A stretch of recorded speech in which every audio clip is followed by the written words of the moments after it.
Thank you. In that case, we will move on to English only section. Michael Grant, would you like to go first, please? Morning, Stephen. Obviously, it was a massive weekend for the club. I suppose you had to get the balance right between celebrating it the way that you wanted to, but also kind of reining it in so that the players and yourself are ready for the game on tomorrow. Yes, you're quite right. Obviously, the size of the achievement and the emotions that came with that. I think the players deserve to celebrate. They've worked ever so hard during this journey, sacrificed a lot, put a tremendous amount of effort into to get this done and get it over the line. We also, as a group, have had some criticism along the way, and we've been down at times along the way as well. So when you finally get this over the line, the feeling's difficult to describe. But now we're back in the routine. Spoke to the players yesterday at length, and we had a session where we got the legs moving again. They've had a chance to get some rest, and it's actually a good thing that we're going away now because we can monitor all the food and the hydration levels and get them ready to fire once the kickoff comes. But it's just been an incredible few days, obviously difficult to describe in an interview. Andy Newport, please. Stephen, you obviously throughout your career had a lot of highs, also some bitter lows. To what extent does what your team achieved at the weekend there make up for the hurt that you've achieved during your playing days? To be honest with you, I haven't really had time to reflect and really think about the last 2-3 days and compare it to other achievements in my career. I don't think it's fair to compare achievements. What I achieved as a player, it was fantastic, of course it was, but I'm on a different journey, I'm on a different career path, I'm at a different club. So it's not really about me from a personal point of view and me making up for previous highs or lows or comparing stuff. It's about Rangers, it's about achieving our first massive goal together. It's all about the players and the supporters for me.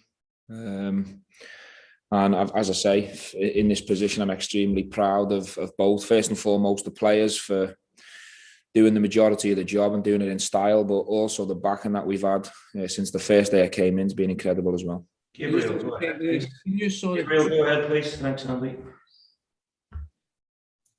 Hi, Stephen. I appreciate that the mantra for the majority of the season is one game at a time, but I just wonder how you view the rest of the campaign. Do you almost have closure now that the league's been won and you can focus on going as deep into the Europa League as you can? Of course, you've got the condensed Scottish Cup.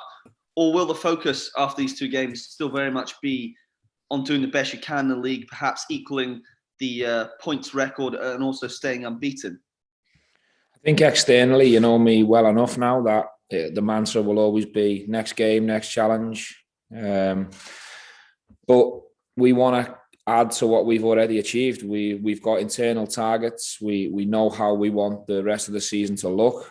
We've got 2 incredible fixtures on the horizon in terms of the Europa League. We want to go further than we did last year. We want to try and build on what we've already achieved in Europe this season, which has been fantastic.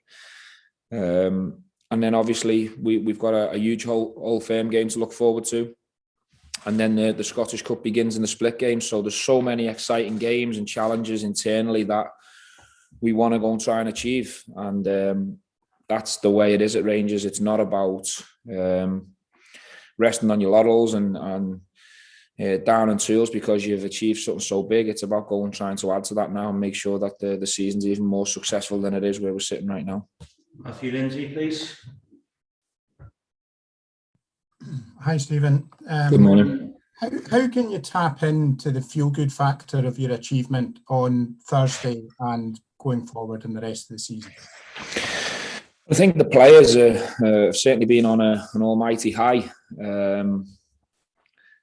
I think in amongst that, there was a superb performance against St Mirren, a really strong performance that we played in style and we looked really excellent on the day. You get a different view of that from up in the director's box, but it was an extremely strong performance, and that was on the back of a big performance away at Livingston where we had to win in a different way. So the players are in a good place in terms of form. So I want them to go into the next 2 games with confidence and belief, but with respect, because this challenge is big. Anyone you face in the last 16 of a major tournament in Europe is going to be difficult.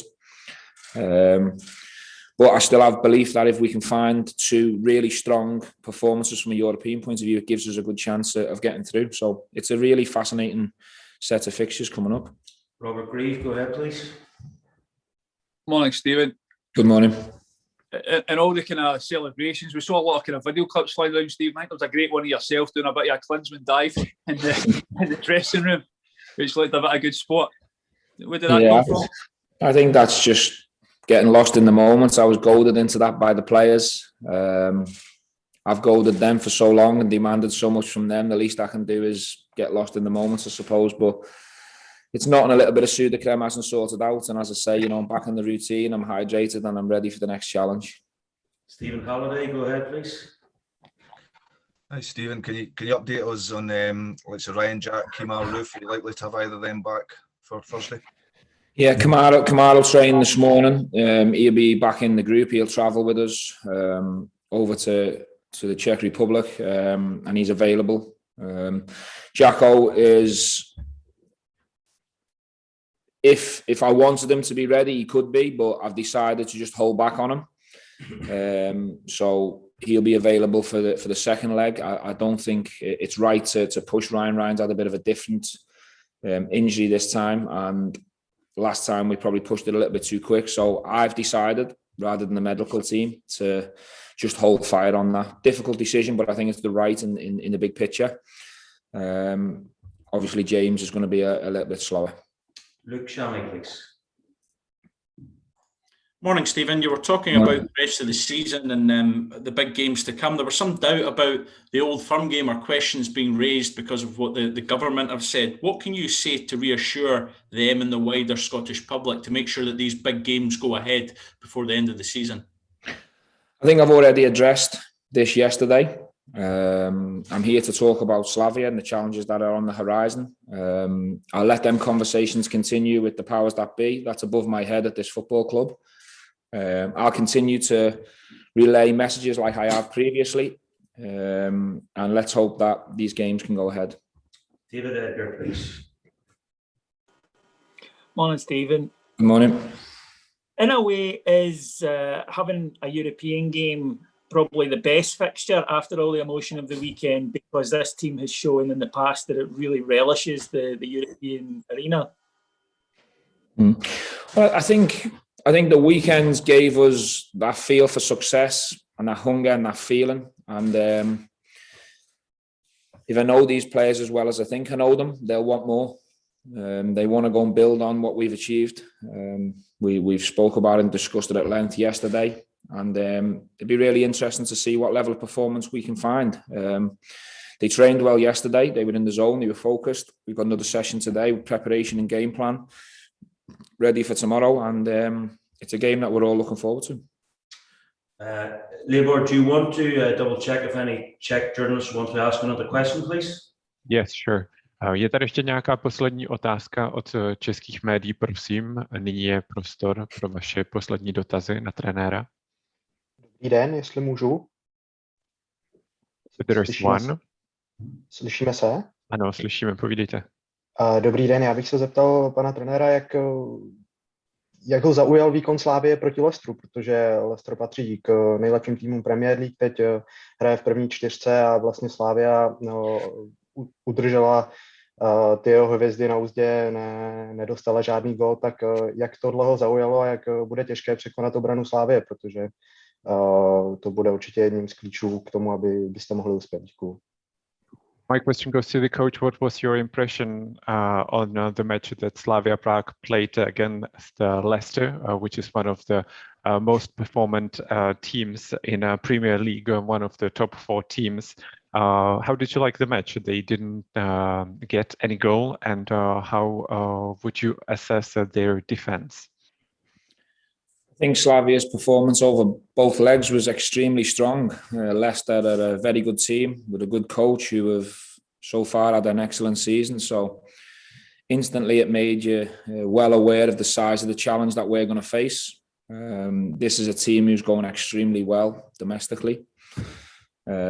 So, as I say before, we've got major respect for the opposition, for the players, for the coach, and as far as we're concerned, we know that we have to be at our maximum in terms of our performance to get this job done.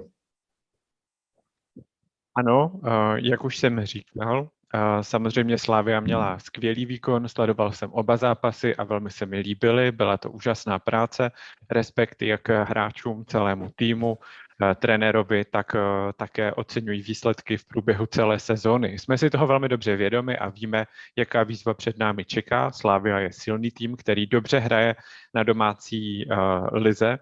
Máme tedy k tomuto týmu velký respekt a víme, že musíme odvést maximální práci a opravdu silný výkon. Thanks, folks. If you haven't got a question of the manager, you'll be prioritised for Connor Goldson. I'll get him as soon as I can. Thank you. Thank you.